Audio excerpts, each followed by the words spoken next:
This is question 22, higher paper 1, 2011. And part A asks us to find where the graph of y equals f of x crosses the x and the y-axis. The x-axis intercepts and the y-axis intercept. Formulas x minus 2 times x squared plus 1. So let's just have a look at an x and y axis.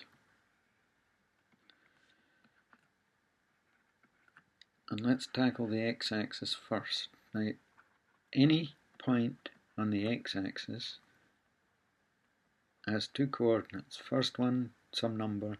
Second one has to be 0. The height of all points on the x-axis is 0. The y-coordinate of any point on the x-axis is equal to 0.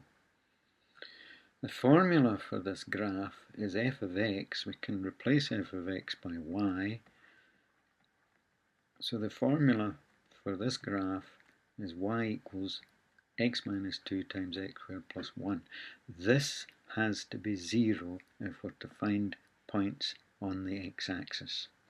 So let's do that and just declare what we're doing. So we'll write this for x-axis intercepts.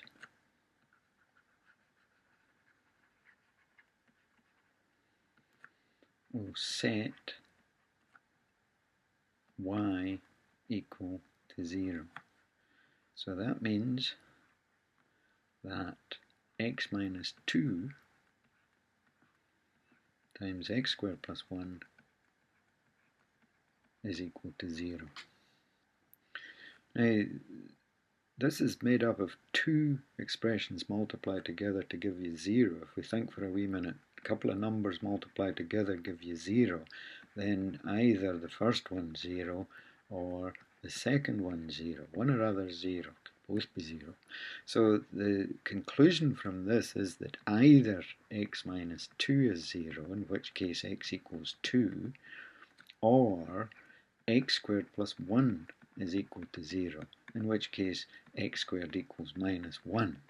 Now that's an interesting little equation, because values of x squared, remember there's the graph of all the values of x squared, where 1 squared would be 1 and 2 squared is 4, etc. Minus 1 squared is 1 also. Minus 2 squared is 4. There's never a negative value when you square a real number. So squaring x to get minus 1, value down here, is impossible. So there are no real solutions to this part of the solution. So this is 0 or this is 0. This produces no real solutions. This part produces x equals 2. So the x-intercept, there is only one, the x-intercept is x equals 2. And the graph crosses the x-axis at 2, 0. So now let's move on to the y-axis intercept, and let's examine our x and y-axis again. This time we're looking at the y-axis. Now, before we examine that in some detail, just recall that graphs that we look at never double back.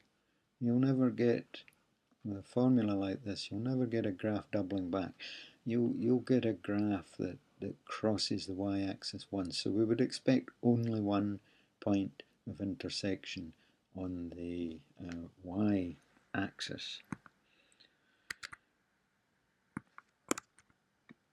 So any point on the y-axis has x coordinate 0 and some number for the y coordinate. So in this case, x will equal 0. So that's our starting point. For y-axis intercept, we set x equal to 0. So in this case, x gets replaced by 0, and we carry out the instructions. First term is 0 minus 2, and we multiply that by 0 squared plus 1. So this gives us minus 2 for the first term there, and 1 the second term, which is a value of minus 2. So the y-intercept is y equals minus 2, and the graph crosses the y-axis at 0 minus 2. So moving on to part B, we have to find the coordinates of the stationary points on the curve and determine their nature. So first of all, let's have a wee look at what we mean by stationary points, what we mean by their nature. Here we have a curve, and a tangent to that curve which can be moved around.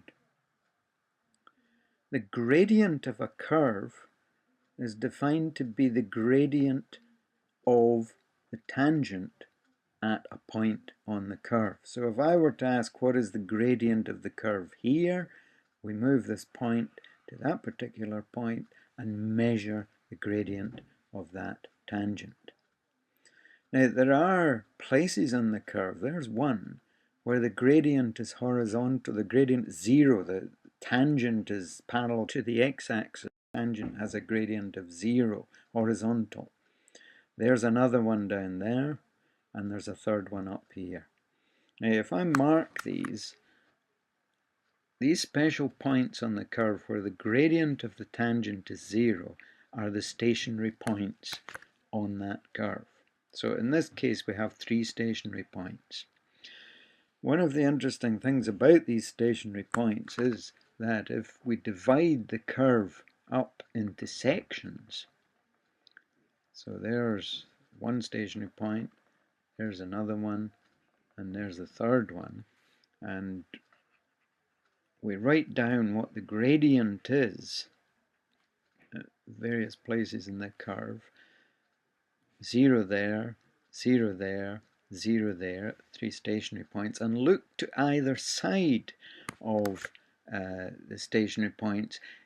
To the left of this first stationary point, the gradient of the curve is positive. To the right of that stationary point, up until the second stationary point, the gradient of that curve is negative, it's downhill. So negative values for the gradient. If we pass through this stationary point, we're now in a section of the curve between the second and third stationary points that has positive gradient. The tangent's uphill all the time, the curve goes up. So we have a positive gradient for all points on the curve in between these 2 stationary points. And moving past the third stationary point, we're in a section of the graph where positive uphill gradient all the time.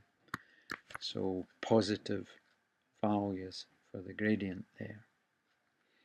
So positive, negative, positive, positive. Let's go back to the first stationary point.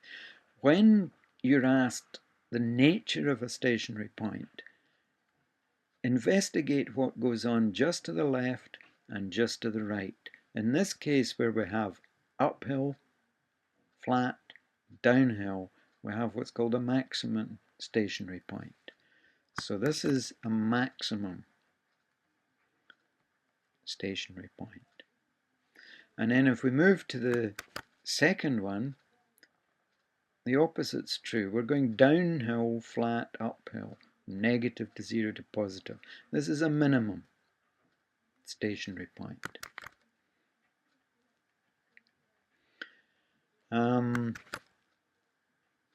This third stationary point is interesting. Up, flat, continues up. This is called a point of inflection, a stationary point of inflection. Point of inflection. So 3 different types of stationary point. Maximum, minimum, and a point of inflection. There is another point of inflection type for a stationary point where it could maybe come down, level off, and then continue down. So in that case, negative 0 at the stationary point and then continues in its downhill path. And again, this would be a stationary point of inflection, of a slightly different type to that one. So there you have it, the maximum, minimum, and points of inflection. But to determine the nature of a stationary point, examine just to the left and just to the right. Look at the pattern of signs in the gradient. Remember, the gradient will be given by dy by dx, or equivalently f dashed of x. These really mean the same thing. So differentiating, giving the gradient. Positive 0 to negative, maximum. Negative 0 to positive, minimum. And either of positive 0 and keeping positive, or negative 0 keeping the negative, these would be points of inflection. So let's tackle the question. Stationary points on this curve we've discovered are where the gradient of the curve is 0. That involves differentiating. Now, the formula for this curve is given by f of x equals x minus 2 times x squared plus 1. It's not yet in a form that we can differentiate. We have to get rid of all these brackets. So let's multiply out. These firsts, x times x squared, would give us x cubed. Let's do the insides first. Minus 2 times x squared gives us minus 2x squared. Let's do the outsides next. X times 1 is x, and the insides, the lasts, minus 2 times 1 gives us minus 2. So there's the formula for the graph. And this is the formula that we use to find points on the curve. So this is the graph formula. If I put a value of x in here, out would pop a value of y, and the x and y values give me a point on the actual graph. The one I'm about to work out here is the gradient formula. That's after you've differentiated, and the formula you get then is one where you can work out the gradient at any point on the curve. So let's differentiate this. Differentiating x cubed, you'd get a 3x squared. 2 times minus 2 gives you minus 4, and reduce the power by 1, you'll get x to the power 1, that's minus 4x. Differentiate x, you get 1. Differentiate a constant, it disappears. There's our formula for the gradient. 3x squared minus 4x plus 1. So we discovered that for stationary points, the gradient is 0. So we must set f dashed of x, this formula, equal to 0. So we're basically solving when is 3x squared minus 4x plus 1 equal to 0, quadratic equation. We can surely factorize this. Our firsts, that times that, will give us 3x squared. There's no choice. It has to be 3x times x. Our lasts, that times that, gives us 1. No choice for that. 1 times 1. The insides and outsides, 3x and 1x, have to give us minus 4x. So they both have to be minus. Minus 1x minus another 3x would give us the minus 4x. And just check that the lasts, minus 1 times minus 1, does give us this plus 1. So everything's okay. So this factor times this factor is 0. One or other of these factors is 0, so either 3x minus 1 equals 0 or x minus 1 equals 0. If 3x minus 1 was 0, 3x would be plus 1, x would be 1/3. So there's one value of x on this curve where the gradient is 0. Or x minus 1 is 0, x equals 1. There's another value, another point on the curve where the gradient is 0. So we've found the x values of the two stationary points. Now remember, we divided the curve up into sections. In this case, 1/3 and 1, and these two values have 0 gradient. We put gradient here, and we know that the gradient is given by 3x minus 1 times x minus 1. That's what f dashed of x is. 3x minus 1. It's easier to use the factorized version, as you'll see in a minute.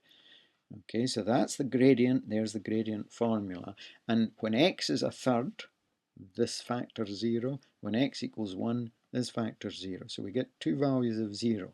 Now, to discover whether these are maximum, minimum, or points of inflection, we need to check to the left and to the right of these values to find out whether the gradient's positive or negative.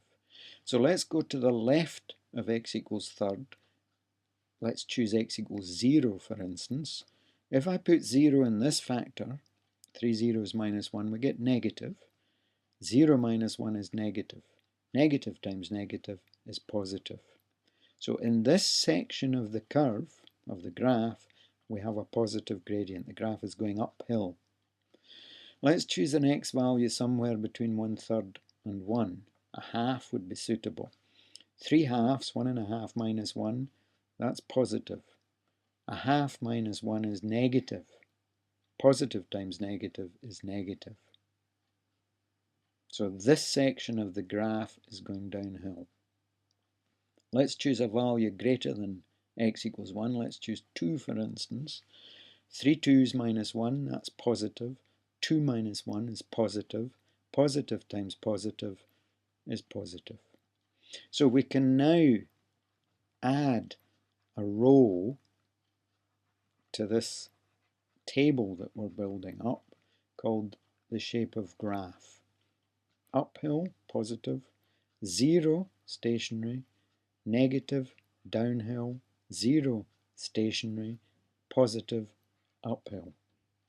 So we have our x values up here, 1/3 and 1. We have our gradient values, positive, 0, negative, 0, positive. We have now got our shape of graph. And we can see that x equals 1/3 gives us a maximum stationary point, and x equals 1 gives us a minimum stationary point.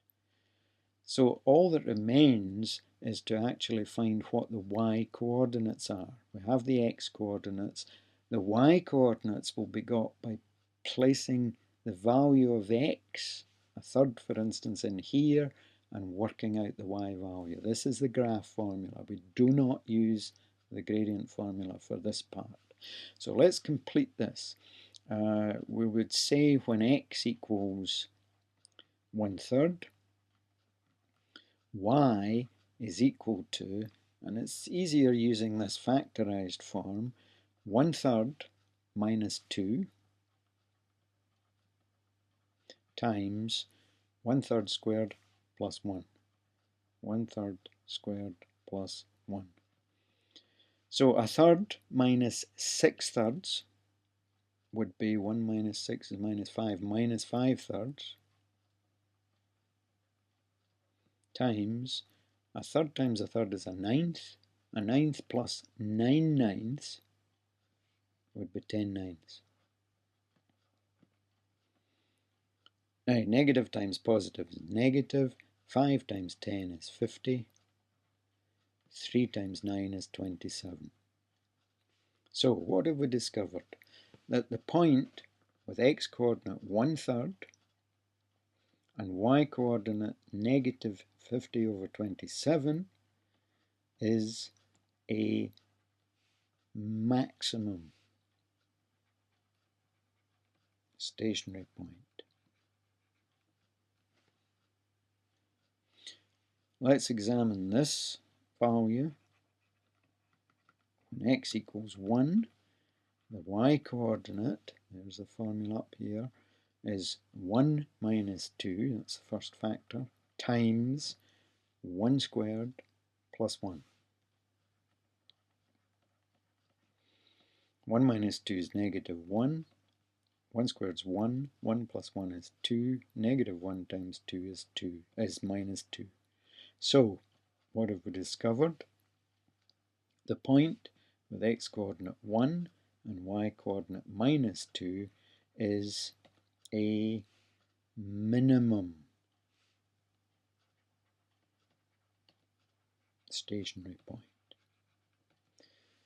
So we've found the coordinates of the stationary points and we've determined their nature, maximum and minimum. So the final section of this question asks us to sketch the graph of, first of all, y equals f of x. Now, facts we know already are the x-intercept is 2, 0, and the y-intercept is 0, minus 2. And that we have two stationary points, the first one being 1/3 minus 50/27, which is just a bit less than minus 2, but greater than minus 2, sorry. And that's a maximum, and that we have a minimum at 1 minus 2. It's a minimum. So we really have to harness all these facts into our sketch, and also knowing that this is a cubic, and that's important, that you should be aware of what cubic graphs look like.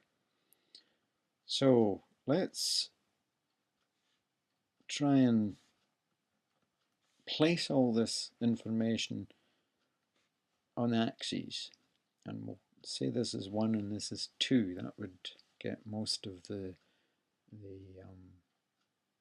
information onto the graph. So 2, 0 is the x-axis intercept, and 0 minus 2 is the y-axis intercept. So we know the graph passes through these 2 points.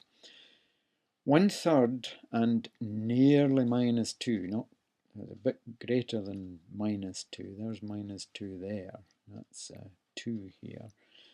So it's not quite down to minus 2. That would be 50/54. Half of, if you double 27, you get 54. So it's a little bit less than minus 2. And 1/3 is about here. So here, let me just sketch in a maximum, this point here, and minimum at 1 minus 2. Well, I can begin to see the graph. This must be joined to this. It must increase through the point 2, 0, and it must decrease down here. And you've got your typical cubic graph with a maximum and minimum here. So, have we annotated this graph? What this means is, have we shown all the information that we gathered in the previous parts of the question on the sketch? Well, no, not quite. This maximum point, we must indicate that we know the coordinates of that. That's 1/3 and minus 50/27. So we'll label that point there with its coordinates. And this minimum point needs labelled with 1 minus 2. We make sure that intercepts are clearly marked 2 and minus 2. And heading then would be the graph of y equals f of x. So there's part 1 of this section. Part 2 involves the same graph, but this time all y coordinates have changed sign. So any point on the graph, for instance 1, minus 2, the y coordinate has changed sign, so it will be now 1, 2. So let's draw another x and y axis here and indicate the features of this new graph, y equals minus f of x. The point 1, minus 2 would now become the point 1, 2. So that's there, and where we had a minimum of, if in a sense we're reflecting it in the x-axis, so this minimum would now become a maximum. So that's up there. This point 1/3 minus 50 over 27 would become 1/3 plus 50 over 27, and this maximum would now become a minimum. So around here we have our minimum. This point would remain exactly the same, and this point 0 minus 2 would become 0, 2. So again, you can see the typical cubic curve. That hasn't been drawn very well, but there we go. That's 2, and of course it would shoot up there. So this is now 2, this is 2. This now becomes 1, positive 2, and this minimum point is 1/3, x coordinate hasn't changed, and instead of minus 50 over 27 it becomes positive 50 over 27. And the heading here would be the graph of y equals minus f of x. All y coordinates have changed sign. They become the negative of what they were in this. The original graph has been reflected in the x-axis.